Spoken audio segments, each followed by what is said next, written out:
నమస్తే నేను దేవి welcome to story board.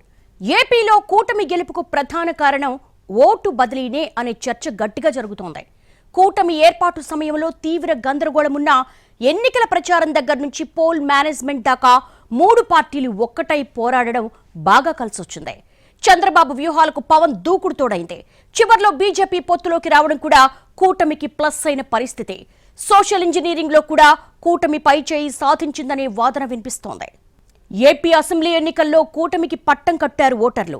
కూటమి గెలుపుకు యువత, నిరుద్యోగులు, ఉద్యోగులు, సీనియర్ సిటిజన్స్ కీలక పాత్ర పోషించారు.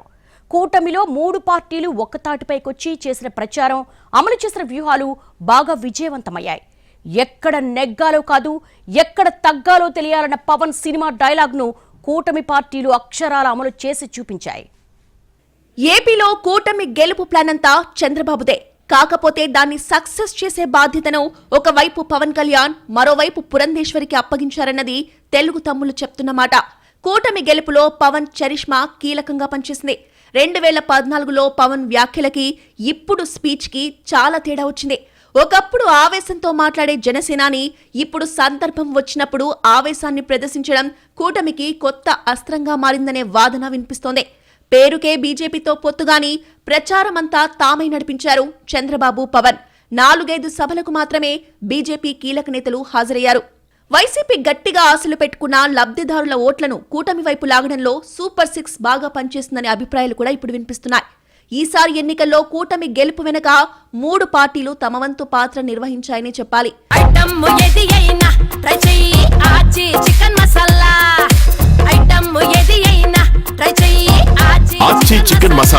నిజానికి 2019 ఎన్నికల్లో ఎవరికి వారుగా ఒంటరిగా పోటీ చేయడంతో వైసీపీకి కలిసొచ్చింది. ఫలితంగా తిరుగులేని విజయాన్ని సొంతం చేసుకుంది. సింగిల్ గా పోటీ చేసిన పార్టీలు కనీసం వైసీపీకి పోటీ ఇవ్వలేని స్థితికి చేరాయి. 2019 ఎన్నికల్లో తొలిసారిగా ప్రత్యక్ష రాజకీయాల్లో పోటీ చేసిన జనసేన కామ్రేడ్లతో పాటు బీఎస్పీతో కలిసి పోటీ చేసింది. ఆ ఎన్నికల్లో 2 చోట్ల పోటీ చేసిన పవన్ ఓటమి పాలయ్యారు. పార్టీ తరపున పోటీ చేసిన వారిలో కేవలం ఒక్కరంటే ఒక్కరు మాత్రమే గెలిచారు. దీంతో పవన్ రాజకీయ భవిష్యత్ పూర్తిగా డైలమాలో పడిపోయింది. ఓటమి నుంచి పాఠాలు నేర్చుకున్న పవన్ కళ్యాణ్ పూర్తిగా వ్యూహం మార్చేశారు. తిరిగి బీజేపీకి దగ్గరయ్యారు. వారితో స్నేహంగా ఉంటూనే మరోవైపు టీడీపీతో దోస్తీకి సిద్ధమయ్యారు. వైసీపీపై కలిసి పోరాడేందుకు సిద్ధమని పదే పదే ప్రకటించారు. సందర్భాన్ని బట్టి కలిసి నడిచేందుకు ముందుకొచ్చారు. ఒకవైపు తెలుగుదేశంతో కలిసి నడిచేందుకు బీజేపీ నుంచి అభ్యంతరాలు వ్యక్తమైనప్పటికీ పట్టు విడవకుండా ప్రయత్నాలు సాగిస్తూనే వచ్చారు. ఒకవైపు బీజేపీ పెద్దలతో సంప్రదింపులు జరుపుతూనే మరోవైపు టీడీపీ నేతలతో కూడా టచ్లో ఉన్నారు. చంద్రబాబు అరెస్టు తర్వాత స్పీడ్ పెంచిన పవన్ వచ్చే ఎన్నికల్లో టీడీపీతో కలిసి పోటీ చేస్తామని అప్పుడే ప్రకటించారు. తమ కూటమిలో బీజేపీ ఉంటుందని బలంగా నొక్కి చెప్పారు. మూడు పార్టీలు కలిసి పోటీ చేయాలన్న తన నిర్ణయాన్ని స్పష్టంగా చెప్తూ వచ్చారు. ఇప్పటం సభలో ప్రభుత్వ వ్యతిరేక ఓటు చీలనిచ్చేది లేదన్న పవన్ ప్రకటన తర్వాతే ఏపీ రాజకీయం మారిందనే చర్చ గట్టిగా జరుగుతోంది. రాష్ట్ర విభజన తర్వాత 2014 ఎన్నికల నుంచి 2024 ఎన్నికల వరకు ఓట్ల శాతం చూస్తే కూటమి ఉన్నప్పుడు లేనప్పుడు ఉన్న తేడా తెలిసిపోతుంది. 2014లో కూటమి కట్టిన టీడీపీ, బీజేపీ, జనసేన అధికారం దక్కించుకున్నాయి. ఆ ఎన్నికల్లో టీడీపీకి 32% ఓట్లు, బీజేపీకి 4% ఓట్లు వచ్చాయి. వైసీపీకి 27% ఓట్లొచ్చాయి. జనసేన ఆ ఎన్నికల్లో పోటీ చేయలేదు. అంటే కూటమికి 36% ఓట్లు రాగా వైసీపీకి 27% ఓట్లొచ్చినట్టయిందే. రెండు పక్షాల మధ్య 9% ఓట్ల తేడా ఉంది. 2019కి వచ్చేసరికి కూటమి లేదు. పార్టీలు విడివిడిగా పోటీ చేశాయి. 2019 ఎన్నికల్లో టీడీపీకి 39%, బీజేపీకి 0.8%, జనసేనకి 5% ఓట్లొచ్చాయి. వైసీపీ 49% ఓట్లతో అధికారంలోకి వచ్చింది. కూటమి కలిసికట్టుగా ఉంటే రెండు పక్షాల మధ్య ఓట్ల శాతం అంతరం బాగా తగ్గిందనే వాదన వినిపించింది. ఈ లెక్కలతోనే 2024 ఎన్నికల్లో మళ్లీ కూటమి ఏర్పాటుకు బీజం పడింది. ఈసారి ఎన్నికల్లో టీడీపీకి 45%, బీజేపీకి 2%, జనసేనకి 8% ఓట్లొచ్చాయి. మొత్తం కూటమికి 55% ఓట్లొచ్చాయి. వైసీపీకి 39% ఓట్లే వచ్చాయి. రెండు పక్షాల మధ్య ఓట్ల శాతంలో అంతరం భారీగా ఉండడంతో ఫలితాలు కూడా అందుకు తగ్గట్టుగానే వచ్చాయి. నిజానికి కూటమి ఏర్పాటు విషయంలో ఆఖరిదాకా సస్పెన్స్ రాజ్యమేలింది. అయితే ఎన్నికల కోడ్ అమల్లోకొచ్చే కొన్ని గంటల ముందు తెలుగుదేశం పార్టీ తిరిగి ఎన్డీఏలో చేరింది.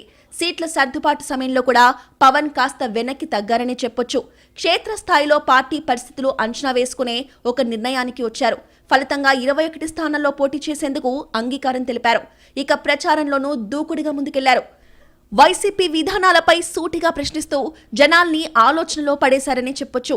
టీడీపీ కూడా గత అసెంబ్లీ ఎన్నికల్లో చేసిన పొరపాట్లను గుర్తించి ఈసారి ముందు జాగ్రత్త చర్యలు తీసుకుంది. అతి విశ్వాసానికి పోకుండా ప్రతిపక్ష జనసేన బీజేపీలను కలుపుకుపోయింది. ఇలా టీడీపీ, జనసేన, బీజేపీ కూటమిగా ఏర్పడి పోటీ చేయడమే వైసీపీ ఓటమికి దారితీసిందనే విశ్లేషణలు ఉన్నాయి. చంద్రబాబు అరెస్టు కూడా ఆంధ్రప్రదేశ్ ఎన్నికలపై చాలా ప్రభావం చూపించిందనే చర్చ జరుగుతోంది. చంద్రబాబుపై సానుభూతితో చాలా మంది ఓటేశారని పోల్ పండితులు చెప్తున్నారు. అటు జనసేన, ఇటు బీజేపీ ప్రభావం కూడా కూటమిపై చాలా ఉందనే అభిప్రాయాలున్నాయి. 3 రాజధానుల ఎఫెక్ట్ వైసీపీకి గట్టిగానే తాకిందనే విషయం కూడా తేలిపోయింది. ఆంధ్రప్రదేశ్ను రాజధాని లేని రాష్ట్రంగా వైసీపీ మార్చిందంటూ ప్రజల్లోకి బలంగా తీసుకెళ్లడంలో ప్రతిపక్ష కూటమి సక్సెస్ అయింది. అందువల్లే ప్రజలు టీడీపీ కూటమి వైపు మొగ్గు చూపారనే వాదన గట్టిగా వినిపిస్తోంది. జగన్ సర్కార్ అందించిన సంక్షేమ పథకాలు బాగున్నాయి, ఇవే తమను కాపాడతాయని వైసీపీ భావించింది. కానీ టీడీపీ కూటమిని ఓడించే స్థాయిలో ఈ సంక్షేమ పథకాలు పని చేయలేదని తేలిపోయింది. వైసీపీ ఎమ్మెల్యేలు, ఎంపీలు, ఇతర ప్రజా ప్రతినిధులపై ప్రజల్లో తీవ్ర వ్యతిరేకత వచ్చింది. ఈ విషయాన్ని గుర్తించే జగన్ చాలా చోట్ల సిట్టింగ్లను మార్చి కొత్తవారికి అవకాశం ఇచ్చారు. కానీ ఈ కసరత్తు ప్రజల్లో వైసీపీపై ఏర్పడిన వ్యతిరేకతను తొలగించలేకపోయిందని ఫలితాలు నిరూపిస్తున్నాయి. జగన్ను ఆయన కుటుంబ సభ్యులే వ్యతిరేకించడం కూడా ఓటర్లపై ప్రభావం చూపినట్టు కనిపిస్తోంది. వైఎస్ షర్మిల, వైఎస్ సునీతతో పాటు పోలింగ్ చివరి నిమిషంలో వైఎస్ విజయమ్మ కూడా వైసీపీని వ్యతిరేకించారు. ఇది కూడా వైసీపీ ఓటింగ్ను కొంత తగ్గించిందని అంచనాలు వేస్తున్నారు. వైసీపీని ముందు నుండి హిందూ వ్యతిరేక పార్టీగా ప్రచారం చేస్తూ వచ్చింది టీడీపీ. ఇక ఎన్నికల్లో టీడీపీ బీజేపీతో పొత్తు పెట్టుకుంది. దీంతో హిందువులు టీడీపీ కూటమికి, ముస్లిం మైనార్టీలు వైసీపీ పక్షాన నిలిచారనే వాదన కూడా ఉంది. ఇలా హిందువుల పోలరైజేషన్ కూడా కూటమి గెలుపునకు కారణమై ఉండొచ్చని అంచనా వేస్తున్నారు. పవన్ కళ్యాణ్ కాపు ఓట్లను కూటమి వైపు మళ్లించడంలో సక్సెస్ అయ్యారు. సహజంగానే టీడీపీకి కమ్మ సామాజిక వర్గం సపోర్ట్ ఉంటుంది. ఇక దీనికి తోడు బీసీలు, ఎస్సీ, ఎస్టీలు కూడా కూటమి వైపే మొగ్గినట్టు ఫలితాలు చెప్తున్నాయి. ఇలా కుల సమీకరణాలు కూడా కుదరడం టీడీపీ కూటమికి ప్లస్ అయింది. దీంతో భారీ మెజారిటీతో అధికారంలోకి వచ్చే పరిస్థితి ఏర్పడింది. కూటమి గెలుపునకి జనంలో గూడు కట్టుకున్న ప్రభుత్వ వ్యతిరేకత ఓట్ల రూపంలో వెల్లువలా మారడం ప్రధాన కారణంగా కనిపిస్తోంది. పోస్టల్ బ్యాలెట్లు రికార్డు స్థాయిలో నమోదైన దగ్గర నుంచి కూటమికి సానుకూల వాతావరణం ఉంటుందనే అభిప్రాయం ఏర్పడింది. దీనికి తోడు పెద్ద ఎత్తున ఇతర ప్రాంతాల నుంచి ఏపీ ఓటర్లు కదలి వచ్చి ఓటేశారు. వీరిలో చాలా మంది కూటమికే ఓటేశారనే చర్చ కూడా జరుగుతోంది. కూటమి సమన్వయం, ఓట్ల బదిలీ విషయంలో వైసీపీ చాలా విమర్శలు చేసింది. ఒక దశలో కూటమి పార్టీల క్యాడర్ కూడా గందరగోళంలో పడింది. కానీ చంద్రబాబు తనదైన వ్యూహాలతో విమర్శల్ని తిప్పికొట్టారు. బాబు అనుభవానికి పవన్ దూకుడు కూడా తోడవడంతో కూటమి ప్రచారం ఢోకా లేకుండా సాగింది. బీజేపీ వైపు నుంచి సహకారం అందడంలో పురంధేశ్వరి కీలక పాత్ర పోషించారు.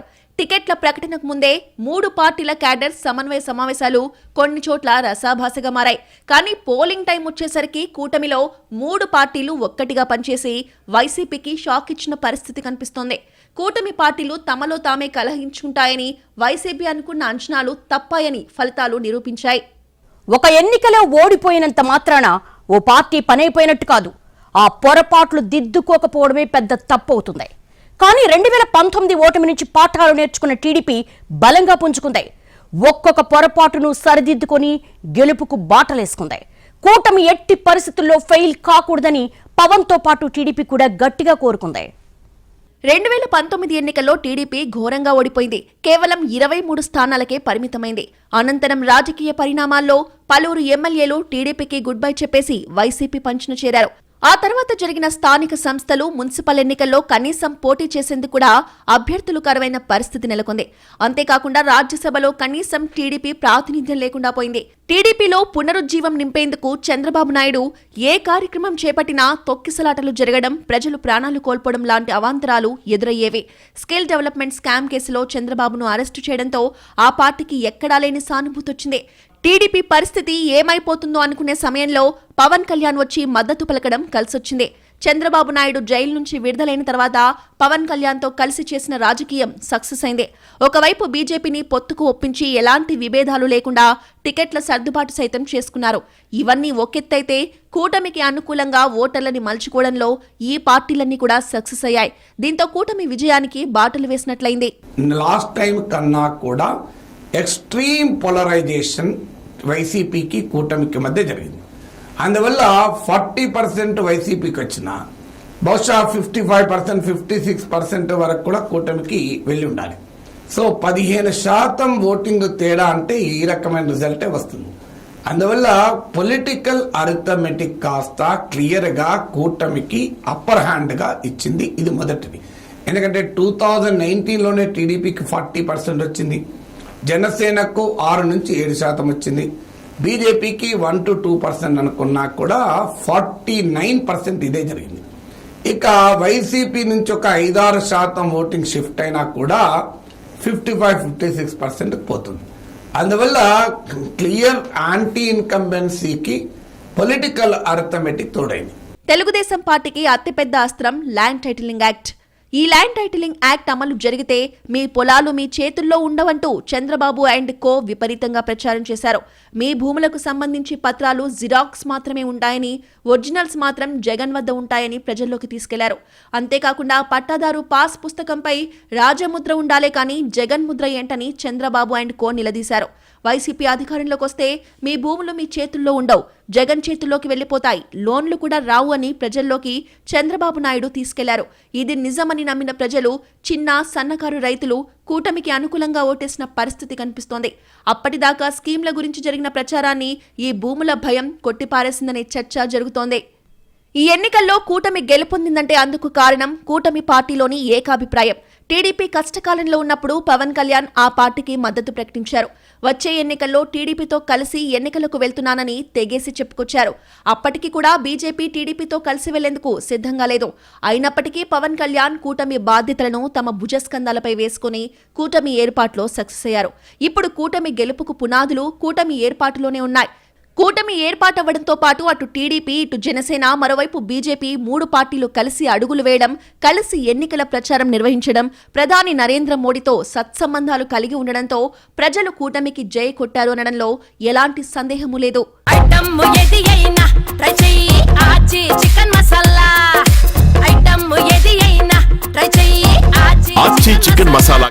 స్కిల్ డెవలప్మెంట్ కార్పొరేషన్లో కుంభకోణం జరిగిందని వైసీపీ ఆరోపించింది.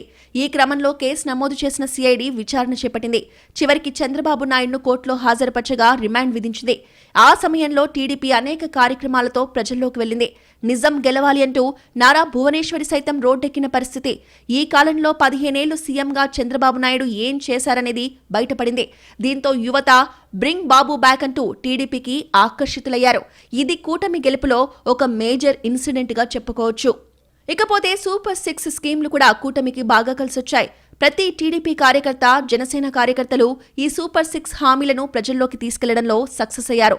ముఖ్యంగా మహిళలు కూటమికి అట్రాక్ట్ అయ్యారు. బాబు షూరిటీ, భవిష్యత్కు గ్యారంటీ పేరుతో 6 హామీలు ప్రజల్ని ఎంతగానో ఆకర్షించాయి. ముఖ్యంగా మహిళలని ఆకట్టుకున్నాయి. జగన్ 2019లో అధికారం చేపట్టిన సమయం నుంచి బీసీ, ఎస్సీ, ఎస్టీ, మైనార్టీ వర్గాలను ఓన్ చేసుకునే ప్రయత్నం చేస్తున్నారు. బీసీ ఓటర్లు తొలి నుంచి టీడీపీకి అండగా ఉన్నారు. ఉత్తరాంధ్ర, గోదావరి, రాయలసీమ జిల్లాల్లో ఆ వర్గాలను తమ వైపు తిప్పుకోవడంతో పాటుగా నిలబెట్టుకునే విధంగా వ్యూహాలు అమలు చేస్తున్నారు. మరికొన్ని సామాజిక వర్గాలు పూర్తిగా టీడీపీ, జనసేన, బీజేపీ కూటమికి మద్దతుగా నిలుస్తున్నాయి. వీరి ఓటు బ్యాంకుతో పాటుగా ఏపీ భవిష్యత్ నినాదంతో యువత ఓటింగ్ను ఆకట్టుకోవడంలో కూటమి నేతలు సక్సెస్ అయ్యారు. ఈసారి ఎన్నికల్లో కూటమి ప్లాన్ చేసిన సోషల్ ఇంజనీరింగ్ బాగా వర్కౌట్ అయినట్టుగా కనిపిస్తోంది. ఏపీలో ప్రాంతాల వారీగా కూటమి వ్యూహరచన చేసింది. కూటమిలో 3 పార్టీలుండడంతో ఎవరు ఏ పని చేయాలనే విషయంలో సమన్వయంతో పనిచేసిన విధానం కూటమిని గెలుపు బాట పట్టించింది. కూటమి ఏర్పాటు కంటే కూటమిలో సమన్వయం కోసం 3 పార్టీలు పెద్ద కసరత్తే చేశాయి. సమన్వయ సమావేశాల్లో రచ్చ జరిగినా సరే కలిసి పనిచేయాల్సిందే అని గట్టిగా సందేశాన్ని అధినేతలిచ్చారు. ఓసారి గొడవ జరిగితే రెండోసారి మీటింగ్ పెట్టారు. రెండోసారి భిన్నాభిప్రాయాలొస్తే మూడోసారి మీటింగ్ పెట్టారు. అంతేకాని గొడవలు జరుగుతున్నాయని కాడి కింద పారేయలేదు. కొన్ని మీటింగ్లయ్యాక పార్టీల క్యాడర్కు విషయం అర్థమైంది. ఆ తర్వాత కూటమిలో కోఆర్డినేషన్కు ఢోకా లేకుండా పోయింది. 3 పార్టీల మధ్య ఓటు బదిలీ విషయంలో కూడా వ్యూహాత్మకంగా పనిచేశారు. కూటమి పార్టీల్లో ఒకరికొకరు సహకరించుకోకపోతే వైసీపీకి చేతులారా అధికారం ఇచ్చినట్టేనని అధినేతలు గట్టిగా చెప్పడం క్యాడర్కు బాగా ఎక్కింది. పైగా కూటమిలో పార్టీలు వేరైనా ఎవరు గెలిచినా కూటమి గెలిపే అవుతుందన్న సందేశం బలంగా వెళ్లింది. కూటమిలో సమన్వయ వ్యూహాలు సైలెంట్ గా అమలయ్యాయి. జనసేన బీజేపీ నేతలకు పొత్తులో భాగంగా సీట్లు ఇచ్చిన చోట టీడీపీలో అసంతృప్తి వచ్చినా దాన్ని ట్యాకిల్ చేయడంలో బాబు విజయవంతమయ్యారు. ప్రాంతాల వారీగా చేసిన వ్యూహరచన కూటమికి కలిసొచ్చింది. కూటమిలో 3 పార్టీలున్నా ఆయా పార్టీల వాస్తవ బలాలకు అనుగుణంగా వ్యవహరించడం క్షేత్రస్థాయిలో బాగా వర్కౌటైంది. ప్రచారం దగ్గర నుంచి పోల్ మేనేజ్మెంట్ దాకా కూటమి చాలా క్లారిటీగా నింపాదిగా పనిచేసుకుంటూ పోయింది. ప్రత్యర్థులు రెచ్చగొట్టే ప్రయత్నం చేసినా కూడా కూల్గా పని చేసుకోవాలని అధినేతలు పదే పదే చెప్తూ వచ్చారు. 2019 ఎన్నికల్లో టీడీపీ ఘోర పరాజయం పొందింది. పోగొట్టుకున్న చోటే వెతుక్కోవాలని చంద్రబాబు భావించారు. తన ఓటమికి కారణాలను విశ్లేషించుకున్నారు. పంతాలు పట్టింపులకు వెళ్లకూడదని గట్టిగా నిర్ణయించుకున్నారు. అవకాశం కోసం సహనంతో ఎదురు చూడడం, అలాగే ప్రతిపక్షాలను కలుపుకెళ్లాలన్న వ్యూహం కూటమిని విజేతగా నిలబెట్టాయి. 2019 ఎన్నికల్లో టీడీపీ నష్టపోవడానికి జనసేన ఒంటరిగా పోటీ చేయడం, అలాగే కేంద్రంలో అధికారం చెలాయిస్తున్న బీజేపీ తన చేతల్లోకి వ్యవస్థల్ని ప్రయోగించడం ప్రధాన కారణమని బాబు గుర్తించారు. అందుకే ముందుగా 2 పార్టీలతో వైరానికి బదులు పొత్తు పెట్టుకుంటేనే మళ్లీ పూర్వ వైభవాన్ని దక్కించుకోవచ్చని బాబు ఆలోచించారు. అందుకు తగ్గట్టుగా వ్యూహాత్మకంగా వ్యవహరించారు. జనసేన ఒంటరిగా పోటీ చేయడం వల్ల తాను ఎంతో కొంత లబ్ధి పొందనని వైఎస్ జగన్ గుర్తించినా పవన్ కళ్యాణ్ ను ఖాతరు చేయలేదు. జనసేనను వైసీపీ టార్గెట్ చేయడంతో రాజకీయంగా తన ఉనికి చాటుకునేందుకు కేంద్రంలోని బీజేపీతో పవన్ కళ్యాణ్ పొత్తు పెట్టుకున్నారు. అంతటితో ఆగకుండా ఎన్నికల సమయానికి టీడీపీతో బీజేపీ జత కట్టేలా చేయడంలో పవన్ కళ్యాణ్ కీలక పాత్ర పోషించారు. అలాగే పవన్ తో చంద్రబాబు ఎంతో సన్నిహితంగా మెలిగారు. పవన్ కు చంద్రబాబు విలువ, గౌరవం ఇస్తున్నారని జనసేన కార్యకర్తలు, ఆయన అభిమానులు అనుకునేలా చంద్రబాబు నడుచుకున్నారు. దీంతో టీడీపీ, జనసేన, బీజేపీ మధ్య ఓట్ల బదిలీ సాఫీగా సాగినట్టు ఎన్నికల ఫలితాలు చెప్తున్నాయి. మొట్టమొదటిసారిగా పవన్ కళ్యాణ్ గారు ప్రభుత్వ వ్యతిరేక ఓటు చేరడానికి వీలు లేదు, ఈ రాష్ట్రంలో మళ్ళా ప్రజాస్వామ్యాన్ని కానీ ఈ రాష్ట్రాన్ని కాపాడుకోవాల్సిన బాధ్యత ఉందని చెప్పి ముందుకొచ్చి ఈ యొక్క కూటమికి బీజం వేశారు. వారిని మనస్ఫూర్తిగా అభినందిస్తున్నాం. సూపర్ 6 పేరుతో జగన్ కు మించి సంక్షేమ పథకాలను అందిస్తానని చంద్రబాబు చెప్పారు. అమ్మకు వందనం పేరుతో విద్యార్థులకు ఏడాదికి 15,000 రూపాయల చొప్పున ఇంట్లో ఎంతమంది చదువుకుంటే అంతమందికి పథకం అమలు చేస్తానని హామీ ఇచ్చారు. అలాగే వృద్ధులకి 4,000 పింఛన్, మహిళలకి ఉచితంగా ఆర్టీసీ బస్సుల్లో ప్రయాణం, ఏడాదికి 3 సిలిండర్ల చొప్పున అందజేస్తామని బాబు హామీలిచ్చారు. సూపర్ 6 అనే వాటిని మళ్ళీ గుర్తు చేశారు. మళ్ళీ వాటిని అమలు చేస్తాను, కట్టుబడి ఉంటానని. మరి వాటికి సంబంధించిన అంశాలు ఒక 4-5 రోజులు ఇవన్నీ అధ్యయనం చేశాకనే వివరాలు వాటిలోకి వెళ్తాం మేము అన్న మాట చెప్పారు. కూటమి మేనిఫెస్టో ఆకర్షణీయంగా ఉంటే జగన్ మాత్రం పాత పథకాలే కొనసాగిస్తానని హామీ ఇచ్చారు. దీంతో జగన్ గత 5 ఏళ్లలో ఇచ్చిన సంక్షేమ పథకాల కంటే చంద్రబాబు ఇస్తామన్న కొత్త హామీలే బాగా పనిచేశాయనే అభిప్రాయాలు వ్యక్తమయ్యాయి. చంద్రబాబు పార్టీ కార్యకర్తలు, నాయకులకు నిత్యం అందుబాటులో ఉంటూ ఈసారి తప్పనిసరిగా గెలవాలన్న కసి, పట్టుదల పెంచారు. జగన్ పై వ్యతిరేకతను సృష్టించడానికి కలిసొచ్చే ప్రతి అవకాశాన్ని చంద్రబాబు ఉపయోగించుకున్నారు. సీట్ల పంపిణీలో పట్టింపులకెళ్లకుండా చంద్రబాబు తాను తగ్గి కూటమిని గెలిపించడానికి ప్రాధాన్యమిచ్చారు. ఏపీలో 1% ఓటు బ్యాంకు ఉన్న బీజేపీకి 10 అసెంబ్లీ, 6 లోక్సభ స్థానాలను ఇవ్వడానికి చంద్రబాబు ముందుకు రావడమే ఇందుకు నిదర్శనం. ఈ విషయంలో పవన్ చేసిన త్యాగం కూడా కూటమికి కలిసొచ్చింది. సీట్లు తగ్గించుకున్నారని సొంత క్యాడర్ నుంచే అసంతృప్తి వ్యక్తమైన పవన్ వారికి నచ్చజెప్పారు. వ్యూహం సంగతి తనకు వదిలేయాలని స్పష్టం చేశారు. ఇంతింతై ఒటుడింతై నభో వీధిపై నంతై తోయిద మండలాగ్రమణకంతై వామనవతారాన్ని చూపిస్తుంది జనసేన. జగన్ గుర్తు పెట్టుకో, అర్ధపాతాళానికి తొక్కకపోతే నా పేరు పవన్ కళ్యాణే కాదు, మా పార్టీ జనసేనే కాదు, మర్చిపోకో. తన భార్యను అసెంబ్లీ వేదికగా అవమానించారని, తిరిగి ముఖ్యమంత్రి హోదాలోనే సభలో అడుగు పెడతానని చంద్రబాబు శపథం చేసి మరీ అసెంబ్లీని బహిష్కరించారు. మీడియా సమావేశంలో చంద్రబాబు కన్నీటి పర్యంతం కావడం తటస్థులను ఆలోచింపచేసింది. స్కిల్ స్కామ్లో జైలుకెళ్లారు. 50 రోజుల పాటు జైల్లో గడపాల్సొచ్చినా ఎక్కడా నిరుత్సాహానికి గురికాలేదైనా. ఈ పరిణామాలన్నీ టీడీపీని గెలిపించుకోవాలన్న పట్టుదలను ఆ పార్టీ శ్రేణుల్లో పెంచాయి. ఏపీలో ఎవరికైనా వైసీపీ ప్రభుత్వం వల్ల నష్టం జరిగితే స్వయంగా చంద్రబాబే స్పందించేవారు. దీంతో చంద్రబాబు ప్రజలకి దగ్గరవారయ్యారు. చివరికి చంద్రబాబు తన ప్రధాన ప్రత్యర్థి జగన్ కుటుంబ సభ్యులతోనూ స్నేహంగా మెలిగారు. ఇవన్నీ జనానికి చంద్రబాబుని దగ్గర మనిషిని చేశాయి. చంద్రబాబు నాయుడు వ్యూహం, పవన్ కళ్యాణ్ పడిన కష్టం కూటమిని గెలుపుబాట పట్టించాయి. 3 పార్టీల మధ్య ఓటు బదిలీ చాలా పద్ధతిగా జరిగినట్టుగా ఈ ఫలితాలు నిరూపిస్తున్నాయి. కేవలం తెలుగుదేశం మాత్రమే కాకుండా బీజేపీ, జనసేన పోటీ చేసిన స్థానాల్లో కూడా ఊహించని ఫలితాలొచ్చాయి. 3 పార్టీల మధ్య ఓటు బదిలీ అనేది చాలా సక్సెస్ఫుల్ గా జరిగింది. కూటమి రాజకీయాల్లో ఇది అనూహ్యమైన పరిణామం. నిజానికి పొత్తులు కుదరడం అనే పరిణామమే అనూహ్యంగా జరిగింది. పవన్ కళ్యాణ్ తొలి నుంచి పొత్తులకి అనుకూలంగానే ఉన్నప్పటికీ బీజేపీ కూడా ఆ జట్టులోకి రావడం సాధ్యమవుతుందని చాలా మంది ఊహించలేదు. మోడీ పట్ల గత ఎన్నికల సమయంలో చంద్రబాబు నాయుడు ఎంత దారుణంగా మాట్లాడుతూ వచ్చారో ఆ దెబ్బకు జీవితంలో మోడీ మళ్లీ ఆయనతో జతకట్టే పరిస్థితి లేదని అంతా అనుకున్నారు. పవన్ కళ్యాణ్ మాటలు కూడా అలాగే కనిపించాయి. చాలా తిట్లు తిని అందరి కాళ్లు పట్టుకుని పొత్తులు కుదిరేలా చేశానని పవన్ చెప్పుకున్నారు. పొత్తులు కుదిరినప్పటికీ ఈ పార్టీల మధ్య ఓటు బదిలీ సక్రమంగా జరుగుతుందా లేదా అనే అనుమానం కూడా అందరికీ ఉంది. బీజేపీ నాయకులు చాలా మంది పొత్తుల్ని వ్యతిరేకించారు. రామాలయం తర్వాత రాష్ట్రంలో కూడా మోడీ హవా పెరిగినప్పటికీ ఆ ఓట్లన్నీ తెలుగుదేశానికి పడ్డం అనుమానమే అనిపించింది. అలాగే తెలుగుదేశం నాయకులు కమలానికి ఓట్లు వేయిస్తారా లేదా అనేది కూడా డౌట్గానే సాగింది. కానీ ఈ 3 పార్టీల నాయకులు ఓటు బదిలీ సక్రమంగా జరిగేలా తమ తమ స్థానిక నేతల్ని ఒప్పించారు. కేవలం ఓటు బదిలీ అంతా పద్ధతిగా జరగడం వల్ల మాత్రమే కూటమి మొత్తానికి లాభం జరిగింది. ఆ 3 పార్టీలు కూడా ఘన విజయాల్ని నమోదు చేసుకున్నాయి. వైసీపీ సంక్షేమ పథకాలపై పెట్టుకున్న అతి నమ్మకం కూడా ఆ పార్టీ కొంప ముంచుండొచ్చనే చర్చ జరుగుతోంది. చంద్రబాబు సూపర్ 6 పేరుతో వైసీపీ స్కీంలకు కౌంటర్ ఇచ్చారనే విషయాన్ని వైసీపీ సరిగా గుర్తించలేదు. అదే సమయంలో చంద్రబాబు చెప్తున్న అభివృద్ధి, ఉద్యోగాల కల్పన, రాజధాని నిర్మాణం అజెండాకు సరైన కౌంటర్ ఇవ్వడంలో వైసీపీ విఫలమైందనే వాదన వినిపిస్తోంది. చంద్రబాబు పాలనలో సంక్షేమ ముద్ర ఉండదన్న గత చరిత్ర చెప్పిన జగన్ ఆయన పాలనలోనే హైదరాబాద్లో జరిగిన అభివృద్ధి, పెద్ద ఎత్తున ఉద్యోగాల కల్పన, రాజధాని నిర్మాణం చేపట్టకపోయినా అమరావతిని ఒక బ్రాండ్గా మలిచిన విధానాన్ని మర్చిపోయారని టీడీపీ శ్రేణులు గుర్తు చేస్తున్నాయి. చంద్రబాబును తక్కువగా అంచనా వేసి తగిన మూల్యం చెల్లించారనే అభిప్రాయం కూడా వ్యక్తం చేస్తున్నారు. యుద్ధం గెలవాలంటే మన వ్యూహాలతో పాటు ప్రత్యర్థి వ్యూహాలను కూడా జాగ్రత్తగా చూసుకోవాలి. కానీ వైసీపీ ప్రత్యర్థి శిబిరం మొత్తాన్ని లైట్ తీసుకుని తన పని తాను చేసుకుంటూ పోయిందనే అభిప్రాయాలు వ్యక్తమవుతున్నాయి. కూటమి వ్యూహరచన సమయంలో ప్రతిసారి వైసీపీ ఏం చేస్తుందా అని ఆరా తీసి మరీ పనిచేసింది. కానీ వైసీపీ మాత్రం కూటమితో సంబంధం లేకుండా తన వ్యూహాలు అమలు చేసుకుంటూ పోయింది. కూటమి వ్యూహరచనలో తనపై పైచేయి సాధిస్తుందేమో అనే అనుమానం కూడా వైసీపీకి రాలేదు. జనం గుండెల్లో జగన్ ఉన్నారు, గెలుపు తమదే అనే అతి విశ్వాసంతో వైసీపీ వ్యవహరించింది. ఏపీలో కూటమికి పొత్తు కొత్త కాదు. 2014లోనూ ఇదే కూటమి విజయం సాధించింది. కాకపోతే అప్పుడు జనసేన పోటీ చేయకుండా మద్దతుకే పరిమితమైంది. అయితే ఈసారి జనసేన కూడా ఎన్నికల గోదాలో దిగింది. అంతే తేడా.